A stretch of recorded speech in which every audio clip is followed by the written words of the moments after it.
The chamber was massive, and it stretched so far that Daniel Hayes could barely see the end of it. He stood in the center of a circular platform that floated above nothing. All around him were the representatives of 300 different species from across the galaxy. Some looked like walking crystals. Others were clouds of gas held together by force fields. Some had tentacles and some had wings, and some didn't have bodies at all that he could understand. But they all had one thing in common today. They were all here to vote on what to do about humanity. Daniel was 53 years old, and he had spent the last 8 years as Earth's ambassador to the Galactic Council.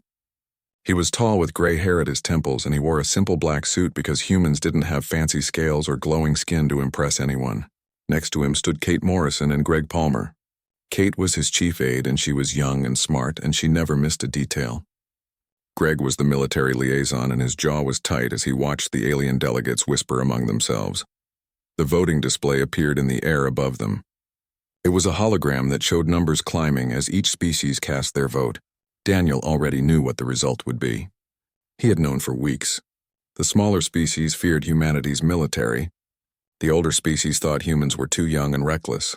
The powerful species saw humans as future rivals. Fear and jealousy made strange allies, and today they had united everyone against Earth. The Xinthian high speaker called Queller rose from his seat. He was made of purple crystal that rang like a bell when he moved. His species had been part of the council for 12,000 years, and they thought that gave them the right to judge everyone else. His voice came through the translation devices cold and final. "The vote is complete," Queller announced. 300 species have cast their decision. The result is unanimous. Humanity is hereby expelled from the Galactic Council. All treaties are void. All trade agreements are canceled. All diplomatic relations are severed. The species of Earth has 60 standard cycles to withdraw all personnel and vessels from Council space. After that deadline, any human ship found outside the Sol system will be destroyed without warning or mercy. The chamber erupted in sounds that the translation couldn't quite handle. Clicks and hums and whistles that Daniel understood meant satisfaction. They were happy. They thought they had solved a problem. They thought they had put the dangerous humans back in their cage before those humans could become a real threat. Daniel didn't shout or argue. He had done that for weeks, and it hadn't mattered.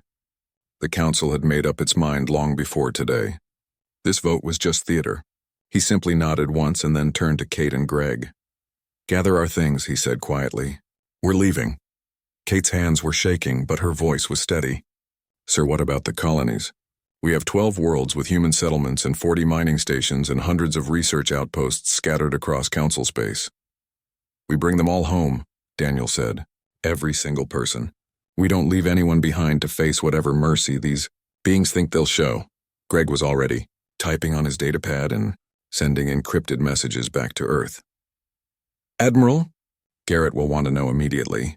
"The military has been preparing for this." "I know," Daniel said. "Tell her the council has made its choice. Now we make ours." They walked toward the exit, and their footsteps echoed in the sudden silence. 300 species watched them go. Some of the aliens looked relieved. Others looked smug. A few actually looked sorry, but not sorry enough to have voted differently. The Vexen ambassador actually had tears running down her face. Her species were peaceful, and they had always been kind to humans. But even they had voted to expel Earth. Fear was stronger than friendship. As they reached the doorway, Daniel stopped and turned back. He looked up at Queller and at all the other delegates who thought they had won something today. "You'll regret this," Daniel said, "not as a threat but as a simple fact. Not because we'll seek revenge, but because you're about to learn what humanity does when you back us into a corner.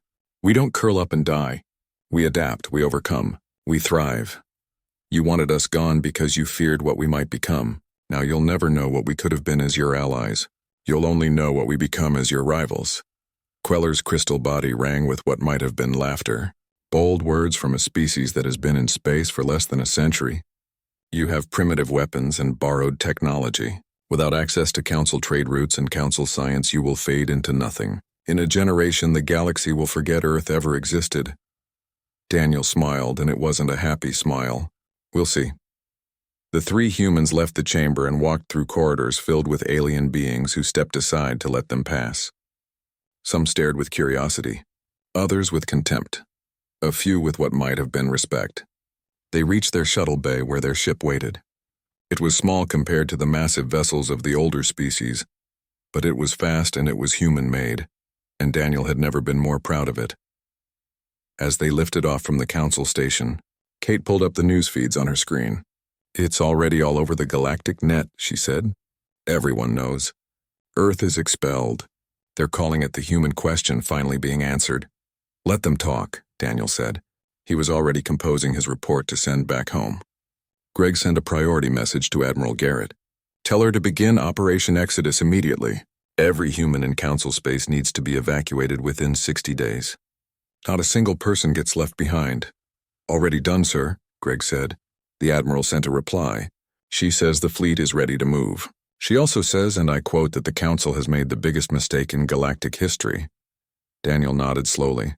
He was thinking about his daughter back on Earth. She was 15, and she had asked him before he left whether the aliens would accept humanity. He had told her he didn't know, but he hoped they would. Now he had his answer. But instead of despair, he felt something else rising in his chest. It was determination mixed with anger, mixed with a strange kind of freedom. The Council had tried to put humanity in a cage. What they didn't understand was that cages only work if the thing inside believes it's trapped, and humans had never been good at accepting limitations.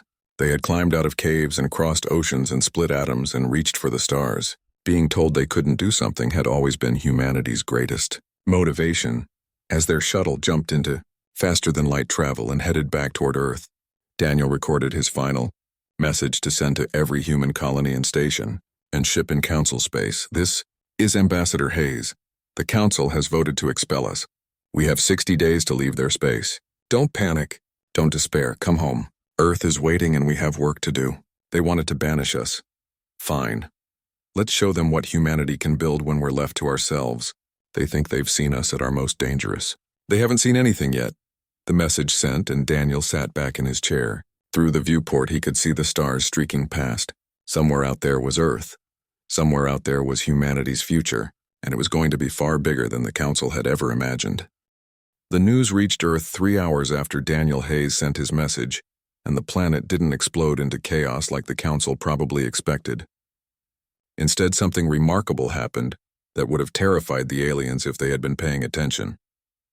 Humanity got quiet, not the silence of defeat, but the silence of a predator deciding its next move. President Victoria Lang sat in her office in Geneva watching the emergency session of the United Earth Assembly. Every nation had sent representatives, and for once nobody was arguing about borders or trade disputes or old grudges.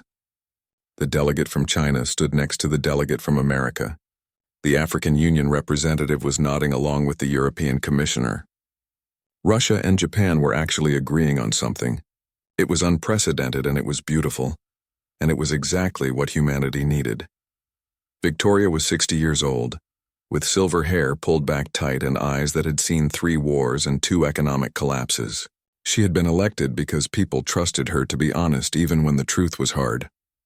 Now she had to give them the hardest truth of all and then convince them it was actually an opportunity. She stood and walked to the podium, and every screen on Earth turned to watch her. 7 billion people waiting to hear what their leader would say. She didn't have notes. She didn't need them. She had been preparing for this moment since the day humans first met aliens and realized those aliens were afraid of them. "My fellow humans," she began, and her voice was calm and strong. "By now you've all heard the news. The Galactic Council has voted to expel Earth. They've given us 60 days to withdraw from their space. They've canceled every treaty and every trade agreement. They think they've put us in our place. They think we'll crawl back to our solar system and slowly fade away as they forget about us." She paused and let that sink in. People were watching in their homes and their workplaces and gathering in public squares. Some were crying. Some were angry. Most were just waiting to hear what came next. "They're wrong," Victoria said, and now her voice had steel in it. "They're wrong about who we are and what we're capable of. Yes, we've only been in space for a few decades. Yes, we used their technology to jumpstart our expansion. Yes, we're young compared to species that have been traveling the stars for thousands of years. But being young doesn't mean being weak. It means being hungry. It means being ambitious. It means having everything to prove and nothing to lose." She leaned forward, and now she was speaking directly to every human watching. "They wanted us gone because we scared them. Good. We should scare them. Not because we're monsters, but because we're survivors. Every species in that council has forgotten what it means to struggle. They've had peace and prosperity for so long they've gone soft. But we remember. We remember what it took to climb out of the dirt. We remember every war and every disaster and every time we nearly destroyed ourselves. And we remember that we're still here despite all of it. The assembly hall was silent. Outside in the streets, people had stopped moving. Everyone was listening. So here's what we're going to do, Victoria continued. We're bringing everyone home. Every colonist and every worker and every scientist in council space. We're not leaving anyone behind, and then we're going to show the galaxy what humanity does best. We're going to build. We're going to innovate. We're going to take everything we learned from the council and make it better, and we're going to do it without asking permission from anyone. She straightened up and her voice rose. The council thinks they've caged us, but the Sol system isn't a cage. It's a fortress. It's a factory. It's a laboratory.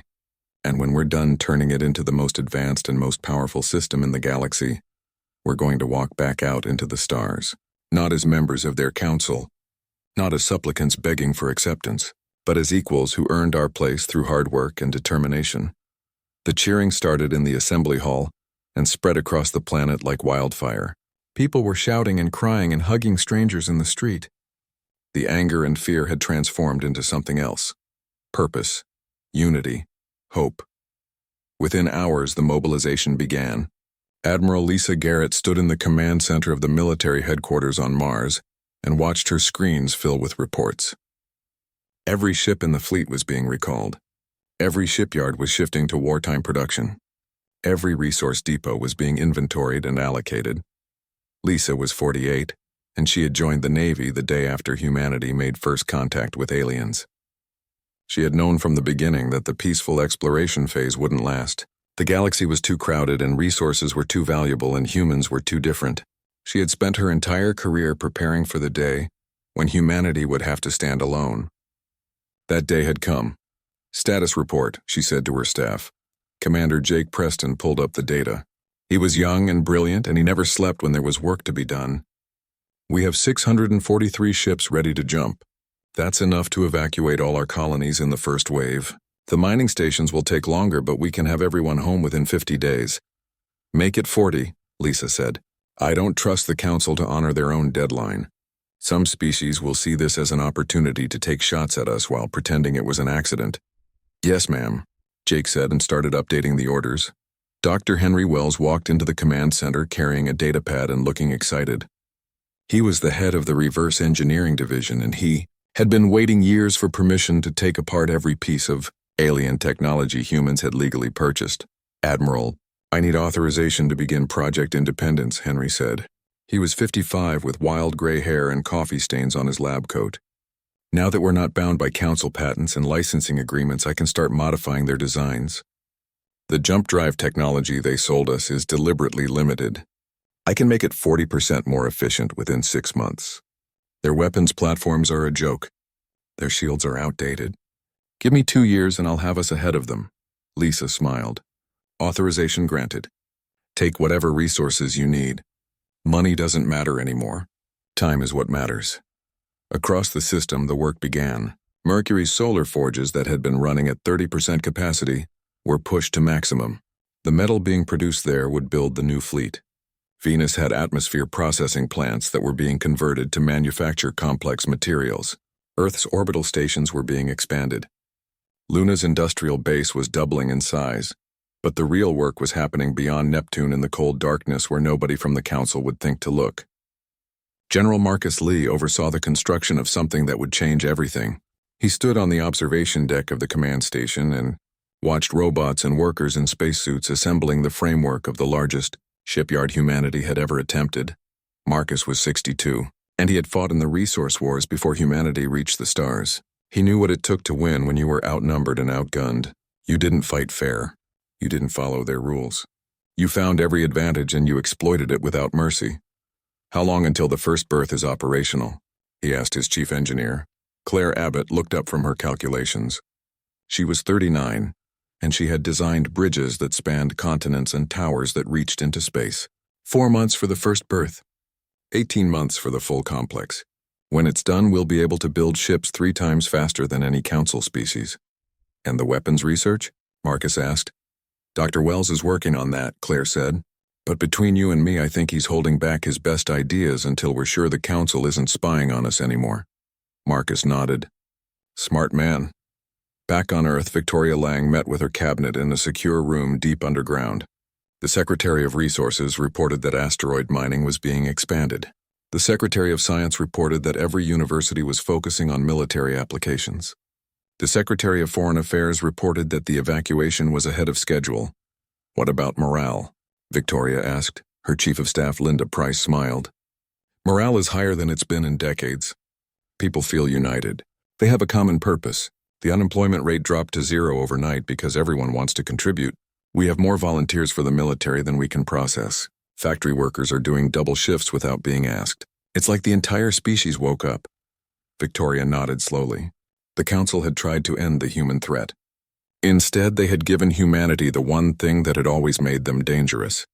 A reason to fight. A reason to prove themselves. A reason to show the galaxy what they were really capable of. She looked at the faces around the table. Remember this moment. Remember how it feels when humanity stops fighting itself and focuses on a single goal. Because we're going to need this unity for what comes next. The council thinks they've seen the last of us. They're going to learn they've only seen the beginning. 5 years passed and the galaxy had almost forgotten about humanity. The council went back to its usual business of trade negotiations and border disputes and endless debates about regulations that nobody followed anyway. The space where humans used to operate was divided up among other species who thought they had claimed valuable territory. Some of the younger aliens who had never met a human started to think they were just stories, that the older generations exaggerated. But in the Sol system, something incredible was happening that the council couldn't see. Captain Nicole Sanders stood on the bridge of her ship and felt the power thrumming through the deck plates under her feet.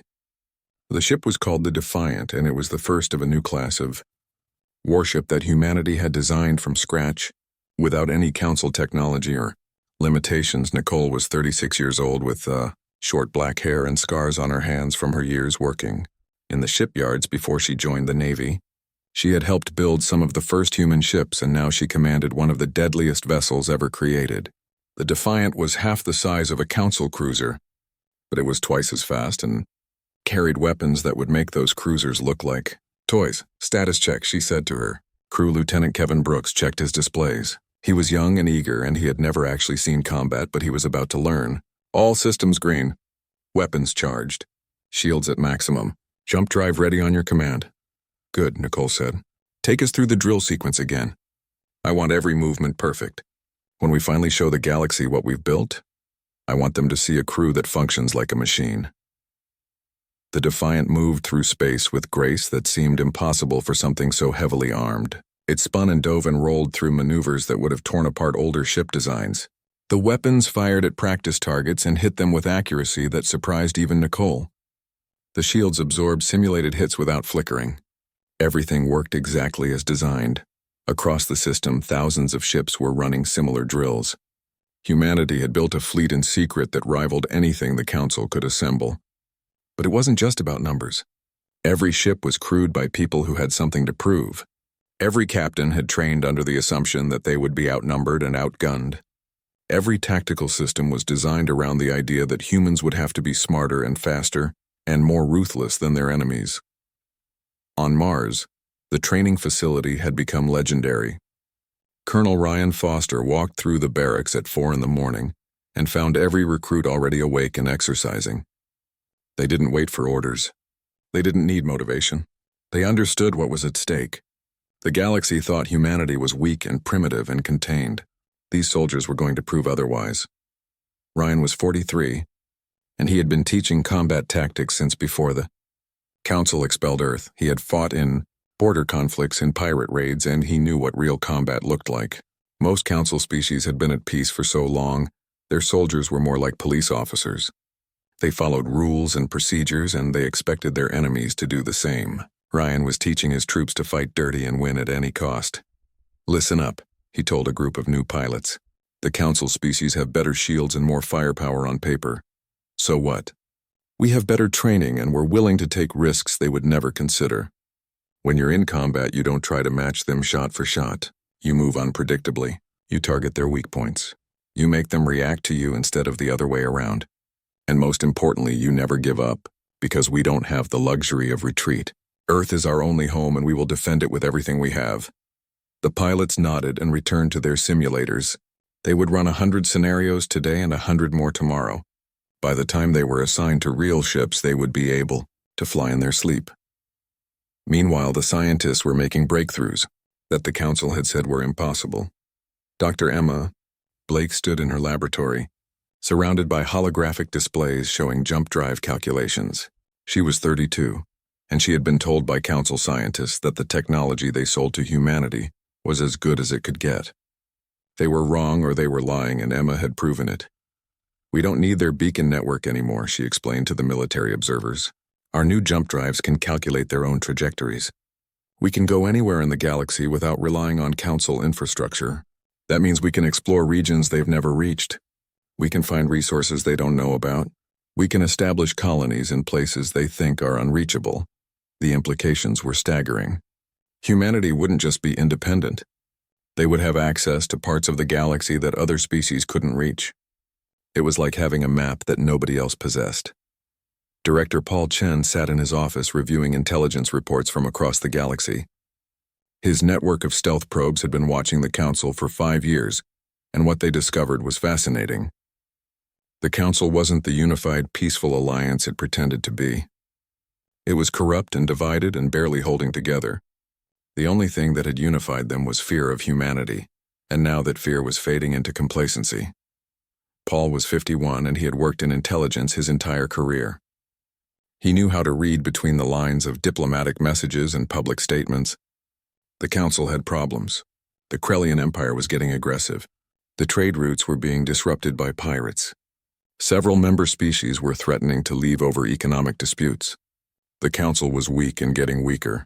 He sent his analysis to Admiral Garrett with a simple note attached. They're vulnerable. When we're ready, we won't be facing the united front they showed us 5 years ago. We'll be facing a fractured alliance that's more concerned with internal politics than external threats. Lisa Garrett read the report and allowed herself a cold smile. Everything was coming together exactly as planned. The fleet was ready. The technology was superior. The intelligence showed weakness in their enemies. And most importantly, humanity was unified in a way it had never been before. She called a meeting of the Joint Chiefs and laid out the situation. We've spent 5 years building and preparing. We're stronger now than we were when they expelled us. The question is, what do we do with that strength? Do we stay hidden in Sol and hope they leave us alone forever? Or do we remind the galaxy that humanity doesn't accept being caged? General Marcus Lee spoke up first. We didn't build this fleet to hide behind. We built it to ensure our survival. And survival means having the freedom to expand and explore and trade. The Council took that from us. I say we take it back. The others agreed. The time for hiding was over. But they needed the right moment. They needed a reason that would make humanity look justified instead of aggressive. They needed the Council to show its true nature so the galaxy could see what humans had been saying all along. That moment came 3 weeks later, when the Krellian Empire invaded the Vexene homeworld. The Vexene were a peaceful species who had actually voted against expelling humanity 5 years ago. They had no military to speak of. Their technology was focused on art and philosophy and science. They didn't stand a chance against the Krellian war machine. The Council held emergency sessions and debated what to do. Days passed while the Krellians murdered millions of innocent Vexene. The Council talked about sanctions and diplomatic pressure, and forming committees to study the situation. They did everything except actually help. Ambassador Susan Wright watched from Earth and felt sick. She had replaced Daniel Hayes as the official observer to Council affairs. Even though humanity had no official status anymore, she sent daily reports back about the atrocities and the Council's pathetic response. Admiral Garrett read those reports and made her decision. She contacted President Andrew Morris, who had taken over from Victoria Lang 2 years earlier. Andrew was younger and more aggressive, and he had been waiting for an excuse to show the galaxy what humanity had become. "Sir, we have ships in position," Lisa said. "We can reach the Vexene system in 6 hours. We have the firepower to drive off the Krellians, but this will reveal our capabilities to the entire galaxy. Once we do this, there's no going back to hiding." Andrew didn't hesitate even for a second. "The Council is standing by while innocent people are slaughtered. That's exactly why we left their organization. We will not become like them. We will not ignore evil just because it's convenient. Send the fleet, save the Vexen, and let the galaxy see what happens when you push humanity into a corner and expect us to stay there." Lisa saluted and turned to her staff. "Send the order. Battle Group Defiant jumps in 30 minutes. Rules of engagement are weapons free. Any Krellian ship that doesn't retreat will be destroyed. Show them what 5 years of preparation looks like." Across the system, warships powered up their drives and checked their weapons one final time. The crews were ready. The moment they had been training for had arrived. Humanity was about to step back onto the galactic stage, and this time they wouldn't be asking for permission. The Galactic Council chambers looked very different from the last time humans had stood there. 6 months had passed since the battle at the Vexene homeworld, and the galaxy had changed in ways that nobody could have predicted. The chamber that once held 300 unified species now felt empty and divided. Almost a third of the seats were vacant, because those species had left to join the Free Systems Alliance. The delegates who remained looked nervous, and angry, and most of all confused about how everything had fallen apart so quickly. President Andrew Morris stood in the same spot where Daniel Hayes had stood 5 years ago. But Andrew wasn't here to listen to a verdict. He was here to deliver one. Next to him stood Admiral Lisa Garrett in her uniform, and Ambassador Susan Wright carrying a data tablet with the Alliance Charter. Behind them on the viewing screens were the faces of the Alliance Council representing 68 species, who had chosen freedom over the old order. High Speaker. Queller's crystal body didn't ring with confidence anymore. He looked diminished somehow, even though his physical form hadn't changed. His voice came through the translator, but it lacked the certainty it had possessed when he expelled humanity. "You have violated the terms of your banishment," Queller said, trying to sound authoritative. "You were ordered to remain in the Sol system. You were forbidden from conducting military operations in Council space. You interfered in an internal matter between Council members. These are acts of war." Andrew didn't even blink. The Krellian Empire was committing genocide. The Vexen are not a warrior species, and they had no way to defend themselves. Your council spent 3 weeks debating while millions died. We spent 3 hours ending the threat. If you want to call that an act of war, then I suggest you examine what war actually looks like, because you clearly have no idea. The chamber erupted in angry sounds from dozens of different species. Some delegates were outraged at the disrespect. Others were shouting support for the human position. The council was fracturing in real time, and everyone could see it happening. Queller tried to restore order, but his voice was lost in the chaos. Finally, he gave up and addressed Andrew directly. "What do you want? Why are you here? You've already stolen a third of our members. You've already proven your military superiority. What more can you possibly take from us?" Andrew smiled, and it wasn't a kind smile. "We're not here to take anything. We're here to offer you a choice. The council can continue as it always has. You can keep your bureaucracy and your corruption and your endless debates that accomplish nothing. The species who remain with you are welcome to that system.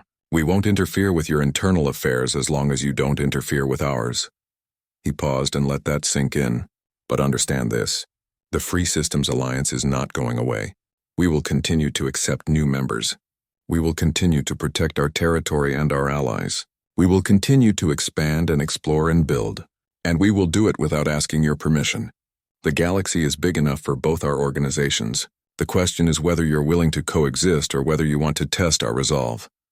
Admiral Garrett stepped forward, and her presence commanded attention even from aliens who towered over her. "Let me be clear about our military position. We have 140 warships currently operational, with another 60 under construction. We have defensive stations protecting every Alliance world. We have early warning systems that cover all our space. And we have tactics and training that your forces cannot match. We proved that at Vexen. If you force a military confrontation, you will lose. Not eventually. Not after a long war. You will lose quickly and decisively." She let that threat hang in the air for a moment. "But we don't want war. War is expensive and destructive, and it serves no purpose when there are better alternatives. We want to coexist. We want to trade. We want to share scientific discoveries and cultural exchanges. We're not your enemies unless you choose to make us enemies." A delegate from the Taurian Republic stood up. They had been one of the first species to join the Alliance, and they were thriving under the new system. I was a member of this council for 40 years, the Taurian said. In that time, I watched as the powerful species made all the decisions while the rest of us were expected to follow. I watched as the council ignored crimes when it was politically convenient. I watched as justice became something that only applied to the weak. The Alliance offers something different, something better. Real protection, real equality, real consequences for those who prey on others. More delegates stood to speak, and the chamber descended into argument. Some defended the council, others criticized it. A few announced right there that their species would be applying to join the Alliance. Queller tried to maintain control, but it was obvious that his authority meant nothing anymore. Andrew watched it all with satisfaction. The council wasn't going to collapse completely.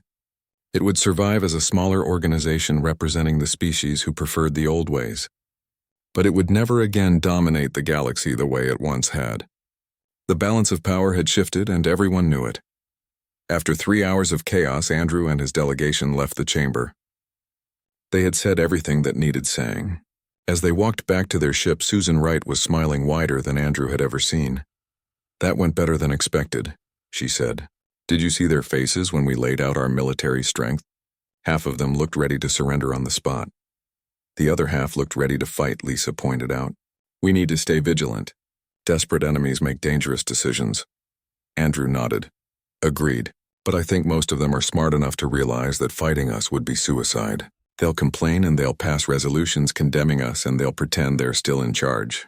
But they won't actually do anything." Back on Earth, the celebrations had been going on for days. The entire planet was united in a way that seemed impossible just 6 years ago. Every nation had contributed to the fleet.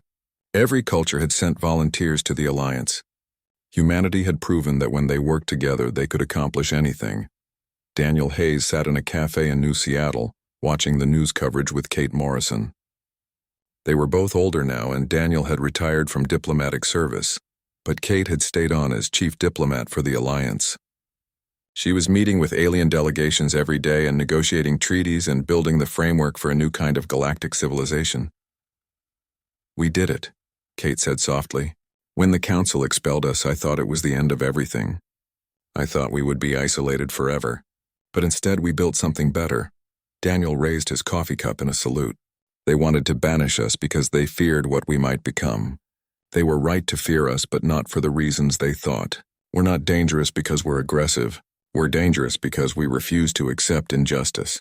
We're dangerous because we believe that right matters more than might. We're dangerous because we inspire others to demand better from their leaders." Across the galaxy, the impact of humanity's return was being felt everywhere. Trade routes that had been controlled by a few powerful species were now open to everyone in the Alliance. Technology that had been hoarded was being shared freely. Species that had been victims for centuries now had protection and support. The galaxy was becoming more fair and more just and more free. Admiral Nicole Sanders commanded the Alliance fleet from her new flagship.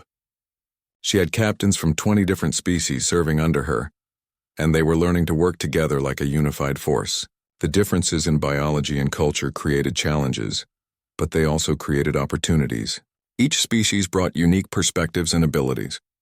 Together they were stronger than any of them could be alone. Commodore Lucy Harper oversaw the construction of new shipyards in Alliance space.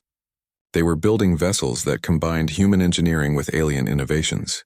The results were impressive.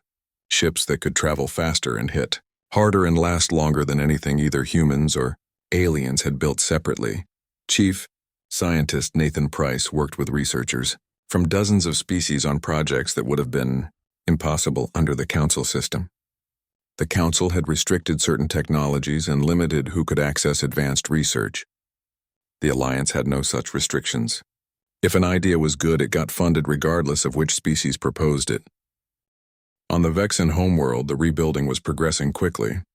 Human construction teams worked alongside Vexen artists to restore what the Krellians had destroyed. But they weren't just rebuilding the old civilization. They were creating something new that blended Vexen beauty with human practicality. The result was stunning.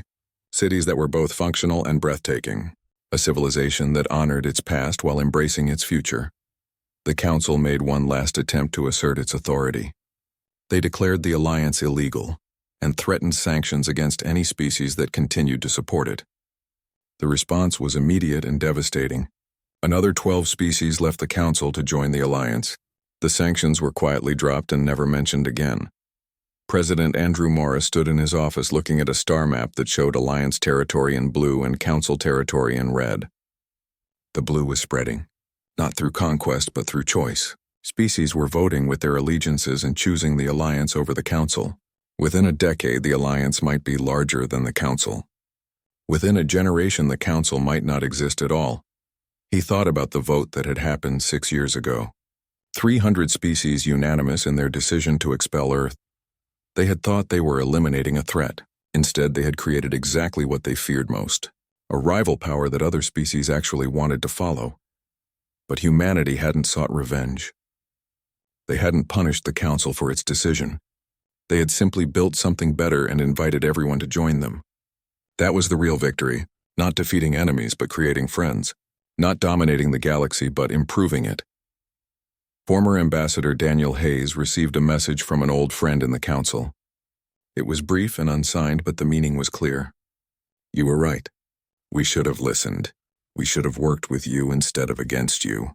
But pride made us stupid. Now we watch as you build the future we could have shared. Daniel deleted the message but remembered the words. The Council leaders had voted to banish Earth because they feared humanity's potential. Humanity hadn't waited to be told twice. They had left and built their own path and changed the galaxy forever. Sometimes the best response to rejection wasn't anger but achievement. Sometimes the best revenge was success.